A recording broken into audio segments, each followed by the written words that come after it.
Good morning and welcome to another episode of Coffee with the Librarian. Today is May 6th, 2024. And listen, I am here for it today because we have the fire department in the building and I'm hoping, a little entertainment. So, we have a couple of programs that I would like to highlight, especially here at headquarters. But first, I want to say, please check our calendar at claytonpl.org because all of our branches should be having our summer reading kickoff this month. Headquarters summer reading kickoff will be on May 22nd from 4 to 7. The kids get out of school, I believe, on May 21st. So that means you guys just pick them up and bring them on over. Okay? All right. Northwest Library will be having a Goodwill Career Fair on May 15th from 10 to 2. So make sure you check that out. Please be aware that the headquarters library does have SNAP assistance every Tuesday from 10 to 1. So if you're in need of some assistance with filling out your applications for SNAP, TANF, Medicaid, please come by the headquarters library. You do have to sign in. And it's first come, first serve. So we have a waiting list every Tuesday. The earlier you come, the earlier you can sign in. Please go online again to cleanpl.org and check to see everything that you need to bring with you. Okay? My last announcement is we have an AI class. I'm super excited about that as well. Because AI is coming, it's here. So we have someone here that's going to teach the class for you, and that will be on May 10th from 3 to 4. Just call 770-473-3850. I remember extension 2, and you can get put on the list for that class. So, without any further moments for me, I send you over to our Director Scott Parham. Good morning. How's everybody? Good morning. Got a great crowd this morning. Thank you all again for stopping in, having some coffee and sharing some information with us. I am Scott Parham, the Director for the Clayton County Library System. And the way we usually kick this off is that I will respond to some questions that have been submitted online previous to the episode. We will go through that, answer some questions. And then we have an amazing guest today that we will spend a little time getting to know a little better and knowing about the things that his department does. So Kim, what kind of questions do we have this morning?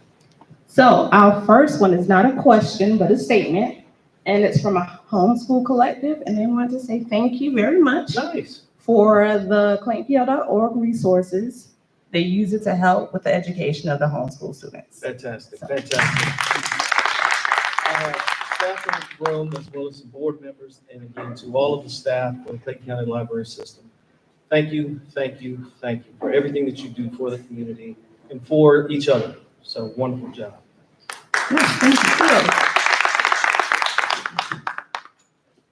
So we have rooms that people can check out with a library card. Yes. What can they not check out the rooms for? Great question. My first thought, I had to suppress that. The meeting room policy is online, and I would recommend and suggest that everyone go there to take a look because it lists and outlines activities or events that you could actually rent our space for. Off the top of my head, we are discouraging parties, birthday parties, gender reveal parties, bachelorette parties, bachelor parties, things of those nature. But if you have a civic organization or a club or a board, anything along those lines, yes, we would definitely welcome you. The requirements are valid Clayton County Pines library card, and I think, 21 years of age? And you can reserve one of those meeting spaces. So, yes. So, do you sell books if patrons would like to come here to purchase one? It's not really the business of public libraries. I do understand Barnes & Nobles is no longer going to be a partner here in the county, and we are very sad about that.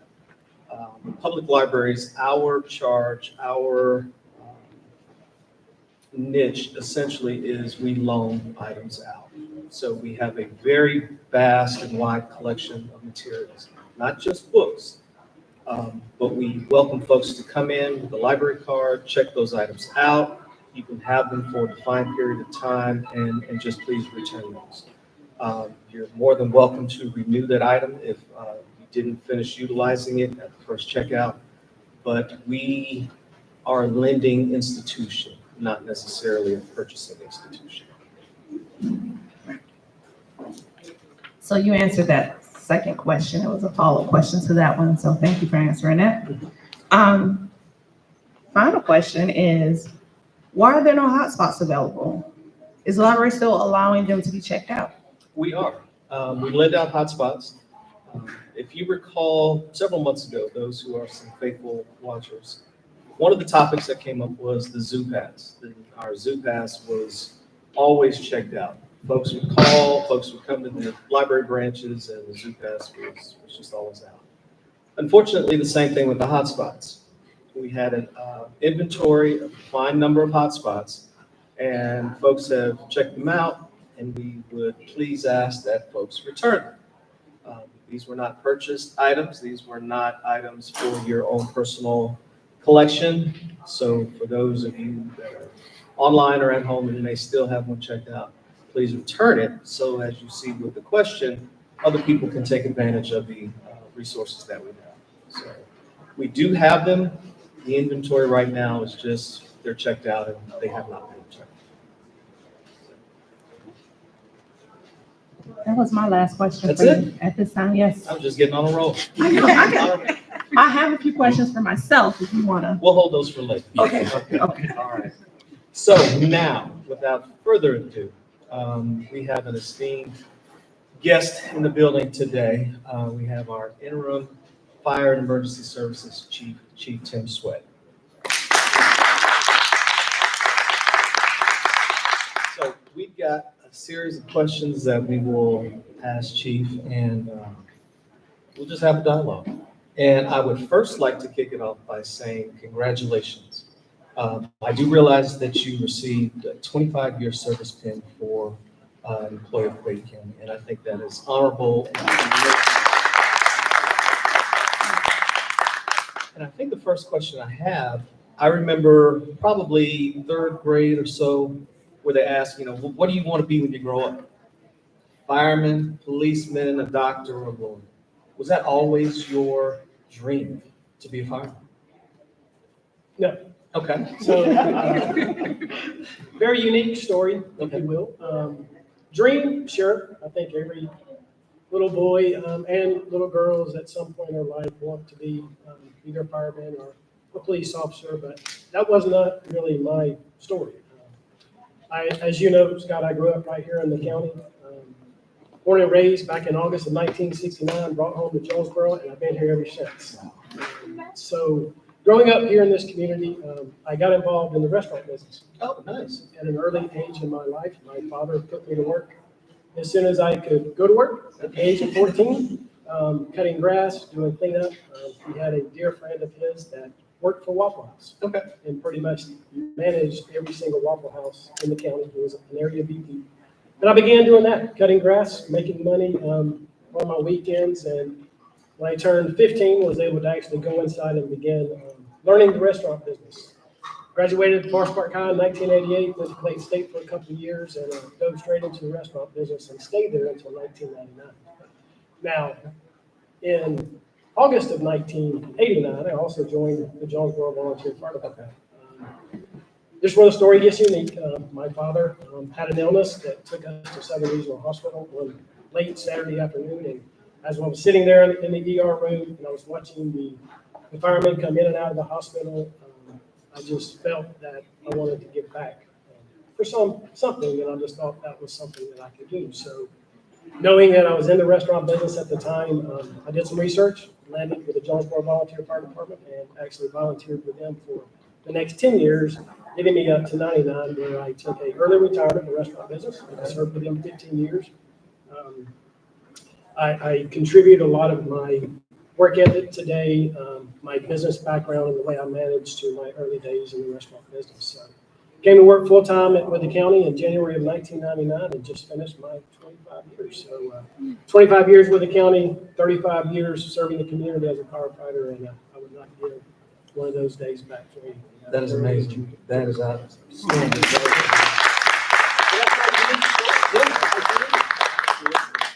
Wow.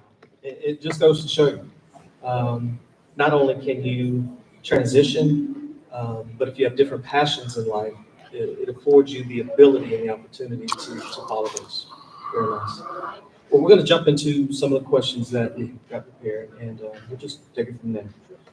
So for those seeking to join Clayton County Fire and Emergency Services, what steps should a potential candidate or applicant do to be successful?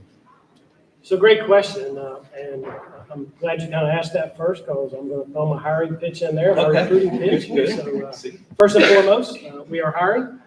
So please, those that are online with us as well in attendance, if you know of someone who is interested in the fire service, please direct them our way. But Scott, we take 18 years of age and either a high school diploma and or GED. Those are the minimum requirements to basically start a career with our organization. And a lot of times I tell the young men and women that are coming through that I speak to in the community, when you start the process, just be honest. That's one of the big things is there's a slew of onboarding testing that we do, not only as a department, but also at county as requirements. So throughout those processes, just be honest with yourself and us, and just begin to prepare yourself for a life as a public servant. Our initial recruit training, which is fire school, lasts 16 weeks.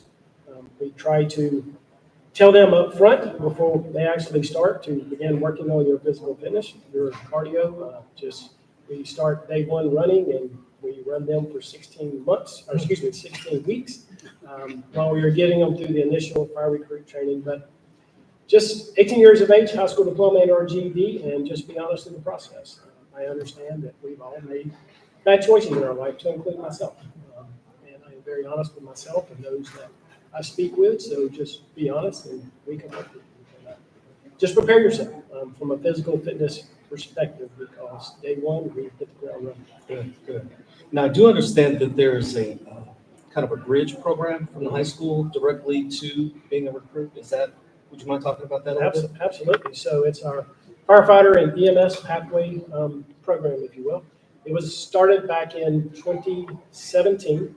We had our first cohort of seniors graduate in 2019, I believe. Don't quote me those dates. But basically what that entails is our high school students and those high schools that participate in our program, in the 10th grade year, those students can elect to take a public safety class, which basically kind of provides them some background on fire, law enforcement, sheriff's office, 911, and they basically decide which pathway they want to go in their junior year in 11th grade.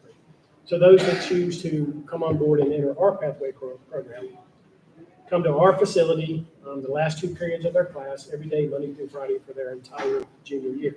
During their junior year, we teach them and they take the Firefighter 1 exam for the state of Georgia, just like any other new recruit that would come in.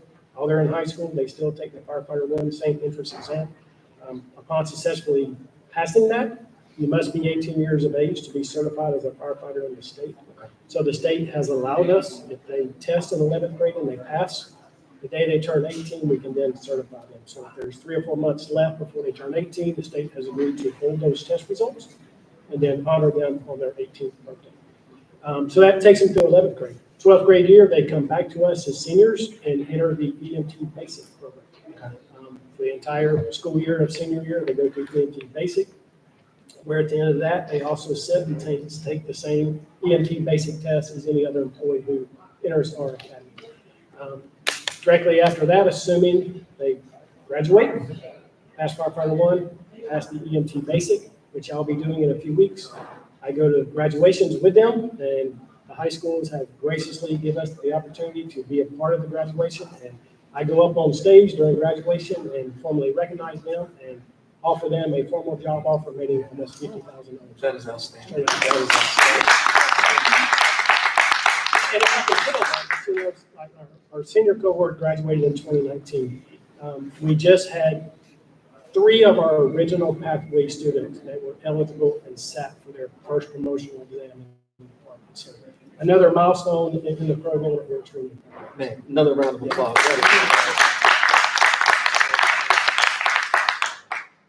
Now, you mentioned that there were several high schools that participate. I do hope that that can expand to all the high schools in the county. Yes. Yeah, and I am actively recruiting a Forest Park junior or senior. I want one of my alma mater students in the program. Our former fire chief, Chief Murkison, who was the original founding father of the program, if you will. He's a North Clayton grad. Okay. We have a North Clayton grad. I don't have a Forest Park grad yet. So anybody online for Forest Park, I'm actively recruiting. So hope to see you next year in your junior year. Very good, very good. I understand that the department has various programs such as fire safety education and the Youthful Fire Setter Intervention Program. Can you tell us a little bit more about those programs? Sure. So our juvenile youthful fire setter program, a lot of those programs, or that particular program, sometimes comes via the way of a court order. Okay. If it's one of our youth is found to be playing with fire in the community or goes through the court system, some of those are come to us and put them through kind of a remediation program. But it doesn't always have to be court. I encourage those that are listening, our youth, and prevention, the strategies that we try to speak with them. We're very active in our school system throughout the county. Our men and women in the field daily visit our schools and speak on fire safety education to our youth. But if there's someone listening and you know, a child or grandchild who may be, infatuated with the fire, which we see that often in our community. That program is open to anyone, so please just reach out to us. We actively get engaged with you and help to hopefully point them in the right direction by doing some training with them. But that's one program. We have other programs, our CPR programs. For those listening online, please visit our website at ccfes.org. You get there, click on Clayton Community at the top. It takes you to a lot of our programs that you can read about. Okay. CPR is a program that we offer to our citizens. I think it's hosted on the third Friday of every month. There is a small fee associated with that because a lot of the material comes from the American Heart Association, the actual cards, and there's a small fee with that. But just a variety of programs, fire extinguisher training. A lot of times we do that with our businesses in the community that reach out and kind of want to go through maybe a fire safety plan and teach their employees about fire safety, and we'll take our fire extinguisher simulator over, teach them on how to properly use a fire extinguisher. Just several programs that we offer. But I will tell you too, but we are actively engaged in a lot of the county events. So just about every big county event, you'll see our department out there supporting the event, but also passing out literature, not only just on fire safety, but just overall health and well-being. So if you're out in the community events, please stop by and see us. We were at Mayfest on Saturday, spent a great deal of the afternoon there. Whole lot of attendees, so super excited for senior services in that event. But we were there for several hours Saturday afternoon, just talking and mingling and sharing fire safety and health. That's really good. Very good. And again, while we kind of piggyback on the services that are provided by not just fire and emergency services, but other services that the county can benefit from. And most of the time, don't know about, or don't even know that they exist. So, great. In recent news, firefighting has been seen as potential for innovation, such as real-time indoor visualization systems or firefighters in the dark. Are there other emerging technologies that either you're incorporating or looking at incorporating for the fire department? Yeah, so we refer to something, it's infrared cameras that I am pleased to share with the county. Just a few years ago, through our budget process, we were able to allocate funding where every single one of our lieutenants, which are on our fire apparatus, has what's called a thermal imaging camera that's attached to their face piece when they go into a smoke-filled environment. Basically what that technology does, it basically eliminates the heat source in the structure that allows them just to be able to see more as they're searching for potential victims and are trying to search for the scene of fire. So we are blessed that a few years ago that all of our officers now have those embedded in their face piece. We also have several handheld units that are on our truck. Our goal is to have at least one thermal imager, this is what we call it, on every fire scene that we respond to. And now with those kind of being embedded in the lieutenant's face pieces, we have definitely met and exceeded that goal. But there's other technologies that are coming out, things that are helping. I'm sure everyone's heard, the electric vehicles gained popularity over the years. We had our first electric fire truck came online about 2 years ago in the industry. I'm a little hesitant with electricity and water. Reviews, It's something good. It addresses a need and not only on a local scale, but a global scale when it comes to our carbon footprint and stuff. So we definitely support those innovations. The electric fire truck is substantially more expensive than the typical diesel fire truck. So it comes with a hefty additional price tag. But not only to the truck, but then you have to basically account for the infrastructure at the stations as well, where you got to charge the unit. So the electric vehicle has kind of been on the market the last couple of years. We just had our first electric ambulance hit the market. Nice. So a lot of innovation there when it comes to electrical vehicles. And then a lot of talk now with robotics in the fire service. Okay. Not only using robotic vehicles, but just different aids to help us not only protect the men and women that are responding and actually engaging in these working incidents, but just provide overall safety in general. So a lot of technology and the robotics starting to come out. We'll watch it and we'll kind of see what it goes. Nice.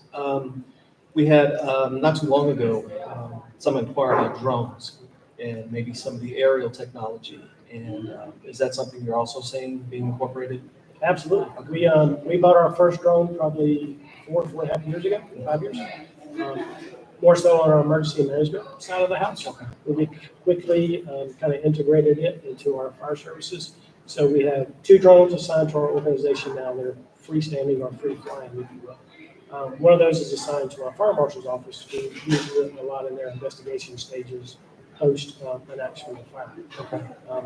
Sure, those listening online, you may have seen our newest truck running up and down the road. It's our new squad for the rescue. It's solid black, has a cancer awareness theme to it. But that unit is the first unit that has a tethered drone on it. So on the officer side of that vehicle, upon arriving at an incident, they can launch the drone. It's tethered to the truck. Also in the back of that truck is a fairly large command center where an incident commander can sit. He or she can manage the incident visually, but also via the drone as well. A lot of this time of year coming up in spring and summer, woods fires tend to be kind of a hot topic for us, but then oftentimes in a wooded area, we don't know exactly where it may be. So using that drone technology to launch and get that eagle-eye view, if you will, kind of saves us just from a physical standpoint, just trying to track through the woods and find out where it's burning. We can see the smoke, but not exactly where it's from. So drones have become very integral as part of our operations over the years, and I always see them expanding in the future. Very nice. And with the 4th of July coming up, fireworks, Yes. essentially the same. Yes. Great. So this question kind of addresses, I guess, a partnership maybe with Fire and Emergency Services for transportation and development. There are certain intersections in the county that are more dangerous than others. Are there innovative ways that we can work with either state DOT or the county Department of Transportation and Development to mitigate some of the accidents or at least the danger in some of these intersections? Absolutely. And as a matter of fact, there's several intersections on Terra Boulevard over the years that have gained some notoriety when it comes to those incidents, and how we partner and play a role in that is simply providing transportation development and or county leadership who may be trying to petition funding to help address those critical intersections, or if you will. But a lot of our part is simply providing them with our data. We have a very robust record management system that goes back years and years. so we can query intersections and drill down to the number of accidents that we've worked there. There's pedestrians that have been struck by a car at intersections, whatever the criteria they're trying to kind of dive into. How we partner is simply from a data standpoint. Okay. And providing them with our stats, which, like I said, on the Chair Board work, we're doing there's several over the last few years that we've been asked to provide data sets on, which we have complied. And we all know we have a couple of really bad intersections on Chair Boulevard that we're trying to address. So yeah, absolutely, we're a partner and open up our books and provide any and all data they need to help support hopefully improving that intersection. Very nice, very nice. In the news lately, and I'm sure there are a lot of folks online and maybe in the audience who are aware about the Riverdale situation. And the fire department, Riverdale, and I guess being now incorporated by the county's fire department. Would you like to speak a little bit about that, maybe give some details, or at least share what you can? Sure. Yeah, so City of Riverdale approached the county and says, hey, we would like to begin discussions about potentially merging our fire department with yours, basically turning over those services 100% to the county. Those negotiations kind of started talking, and one thing that, for those of you who may be listening or be online that don't know, even back in 2019, Clayton County Fire took over basically the fire marshal's office from the city of Riverdale as well. So we've been kind of managing their fire marshal services since 2019. And that includes pre-construction plan review on any new commercial properties going into the city, any new residential property going into the city, some of the jurisdictional things that we govern, but also doing all of their arson investigation when it comes to working fires in the city. And then also incorporating our annual business compliance inspections, which we do on all commercial properties throughout the county to ensure compliance every 12 months. So we've been actively involved in the city for many, many years. From a EMS or an ambulance perspective, we are the city's zone provider and have been since 1971. So we provide EMS coverage in the city and have been since our EMS service was founded back in 1971. So part of the agreement is basically that we will occupy both of their city fire stations for 36 months. We will offer every one of their employees the ability to apply with us and onboard them, hopefully into our organization. So basically, I'm shooting for a June deadline. The hiring of those city employees is wrapping up this week. We met with them a few weeks ago, post the city and the county approving the intergovernmental agreement. So we had a meeting with those employees a few weeks ago, kind of walked them through our benefits package. Our HR director, Ms. Pam Ambrose, is with us and kind of spoke to our benefits. But we have kind of gave them a deadline, if you will, to apply, because it takes us several weeks to get them to do the onboarding process. So that is wrapping up. Hopefully by tomorrow, I have one final job offer to a young man in the city. But and then we will begin the process of putting them through our pre-employment testing phase, and then we will hopefully mid-June flip the switch, and we will occupy those two stations for a minimum of 36 months. At the end of 36 months, we as the fire department have the ability to kind of evaluate the last 36 months and decide if we want to continue staffing both fire stations, or if we only want to give one back to the city and only maintain one.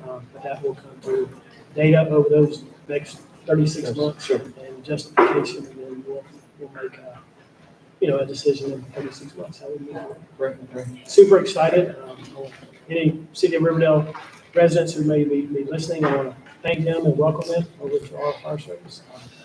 I feel that we have a premier service, and I hope that they will see the fruits of our labors, and this will be a very joyful relationship, and they'll continue to move forward, and we'll provide them with same fire and EMS protection that we've done with everyone else. Right. I do know that one of the concerns that I heard was a response time. And I think folks are concerned about that.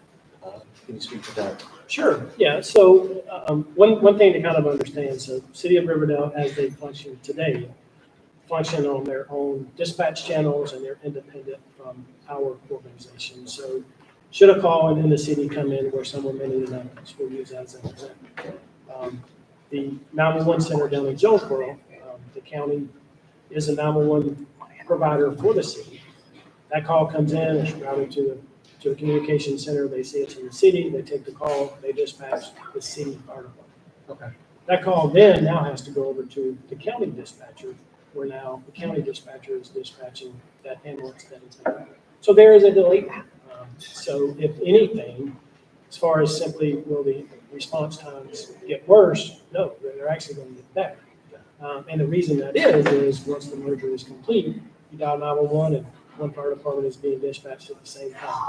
If you need a fire truck and an ambulance, we're both dispatched at the same time. So there can be a good, 2 to 4 minute delay in those transfers of calls. So if anything, the response time, they should see them get much better. Very nice. Very nice. Good. Let's see. In your opinion, what are 3 main facts or safety principles that residents of Clayton County should know or implement in their daily lives to reduce the risk of needing fire or medical services? First and foremost is smoke detectors. Okay. If you don't have one, please get one. If you need advice, please call us.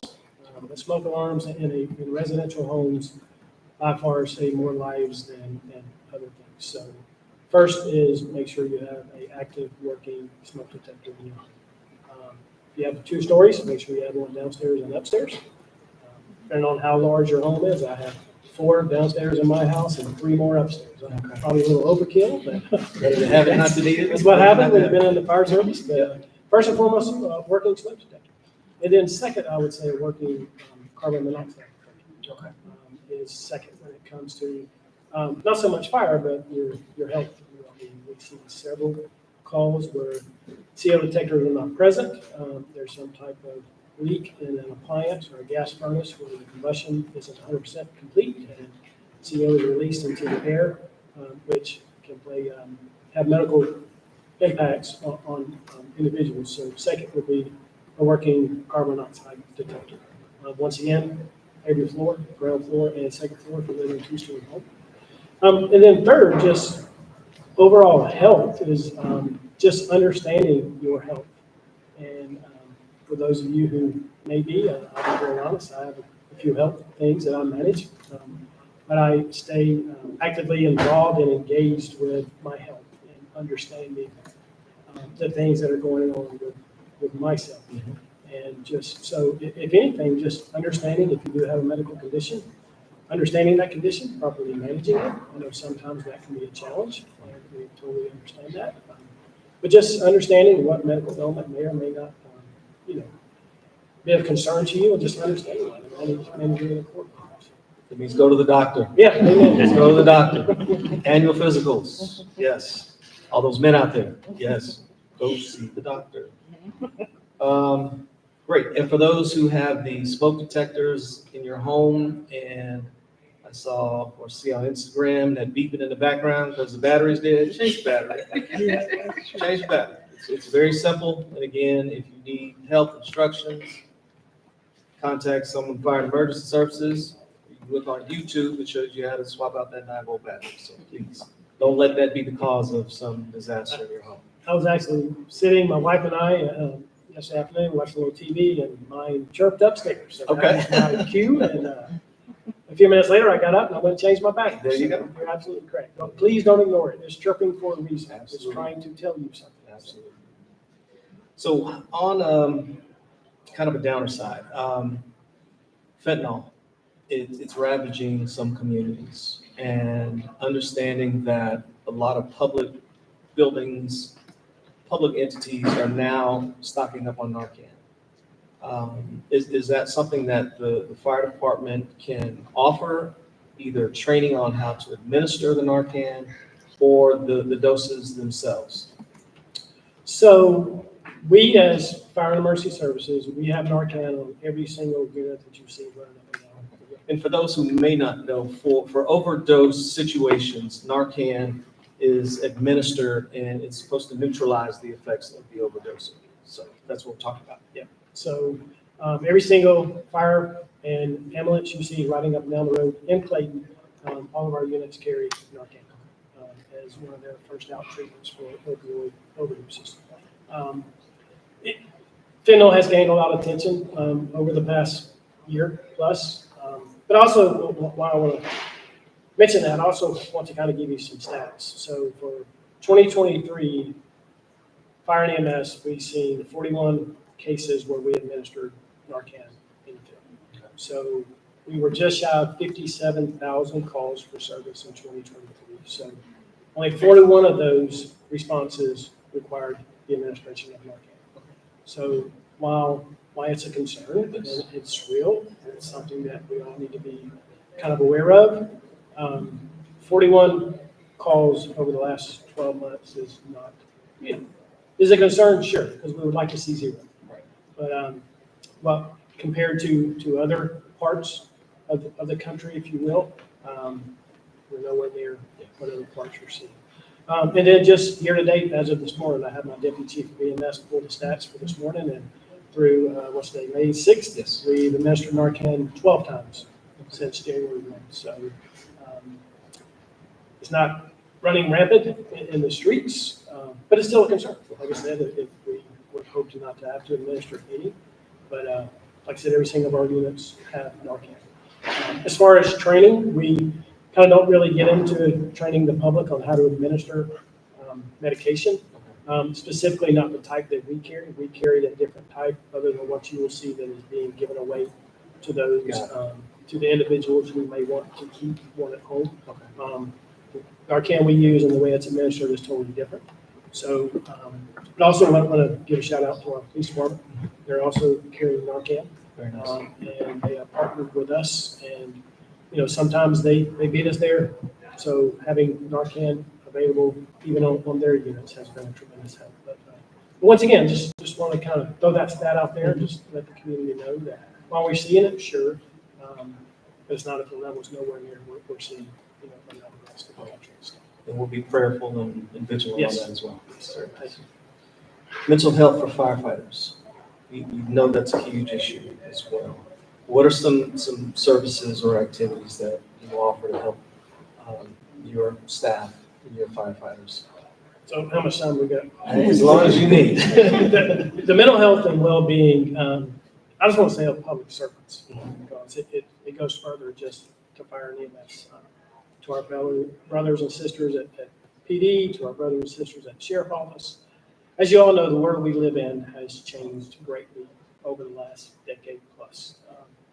But the mental health and well-being of those men and women who get up every day and put on a uniform is something that is on the top importance when it comes to our organization. We have a plethora of support functions, if you will, in our organization for those men and women who oftentimes raise their hand and say, hey, I just need a little help. But we have, I want to give a shout out to our chaplain, Pastor Ron Little, who's been serving as our chaplain for over 20 plus years. He brings a very unique approach to responder health and wellness, especially when it comes from the mental aspect. But Pastor Ron plays an integral part in our organization where he's actively engaged. He shows up on scenes. He's called in the middle of the night. We work a bad call. Of course, a lot of times we work the incident and the time to strike is then. And it's fresh in your head and just, making sure everybody is okay. Anybody need to talk about anything, but Pastor Ron is a very integral part of that. He gets up in the middle of the night, responds with us, should we need him. We also have a full-time medical director, Dr. Mark Waterman, who is on our payroll. He's in the office 5 days a week, just like the rest of us. Dr. Waterman also plays an integral role in that mental health and wellness as well. We have other platforms for the men and women who are out in the streets every day responding. Should they need to speak to somebody or just have questions or concerns, there's pathways that they know they get to the help if they need. And last but not least, we have a clinical psychologist who's on contract with us. She is at our beck and call, if you will. And over the years, we've had those that have experienced, calls in the streets of the county to where the impact was greater than we can handle. So Dr. Thomas is a pathway to where we can send our employees to her for some one-on-one time with her from a clinical psychologist perspective, where she provides that mental health support as well. So Right. numerous programs and pathways. If I can say one thing, it's just sometimes we're hard-headed and we don't want to raise our hands. So we have a slogan, it's okay not to be okay.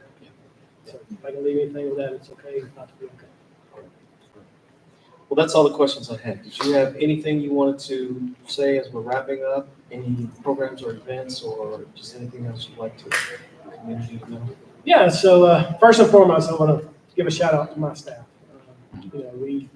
We're quickly growing. We were 418 before we assumed Riverdale. We'll quickly go to 442 personnel here in about another month or so. But without them, I cannot do what I do every day, and it's my honor to come in and basically support them every morning. My goal every morning when I come in the office is to make them better, and be their advocate, their coach, fight for them, if you will, to make sure they have what they need to respond to the calls of this great county that we live in and support the men and women. But just want to give a shout out to those employees of our organization. Coming up on the busy summer season, so please just be careful, be cautious. 4th of July is around the corner, fireworks. Summer burn bans in effect, unfortunately, but into effect on May 1st. Can't burn anymore, so just pay attention to that. And once again, just visit our website, ccfes.org. You can follow us. If you're out at community events throughout the county, 9 times out of 10, we're there. So please stop by. I'm at a lot of those, so please say hey to me if you got any questions or just concerns or topics. We are open to speak to everything. So just once again, just thank you all, and we are here for service to you. Thanks, Chief. Thank you. Do you have any questions that were submitted online? Not a question, but a statement. Ms. Catherine Mitchell says this information is very important. She hopes that all municipalities are investing in their fire departments and communities. This was a great program for a featured topic. Anyone in our audience? Yes. Good afternoon. Okay, it's great that you spoke about the burn ban, but does that include the how popular outdoor fire pits are becoming? Can you use those out in your backyard or wherever? So great question. So people, they get very creative when they want to burn, with May 1st being the burn ban. So the way the burn ban is written and the way our ban is written is if it's natural vegetation that falls from trees, limbs, leaves, stuff that falls to the ground, that is the only thing you can burn. You can't burn anything. You can't burn construction debris. You can't burn carpet, boxes. The only thing that natural vegetation that falls from the trees. So people get creative. They say, oh, it's a burn pit and I'm cooking hot dogs. But the answer to your question is no, you can't do that. So we have a very robust kind of program when it comes to that. We believe in going out first and educating, but we also have a pathway to provide a citation should we need to. We don't like to do that, but repetitive calls to the same home where we're simply saying, look, we simply can't do this. So education first, and the majority of the time they're compliant. But to answer your question is no, you can't do that. Thank you for the question. Any additional questions, comments? Yeah, let me add one, Chief. Yes, sir.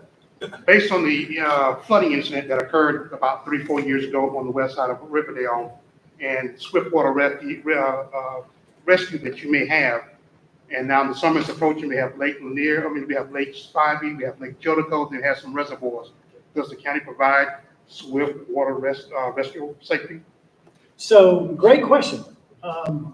We, Fire and EMS, are currently in the development phase of building a water rescue simulator in our training grounds over in Riverdale.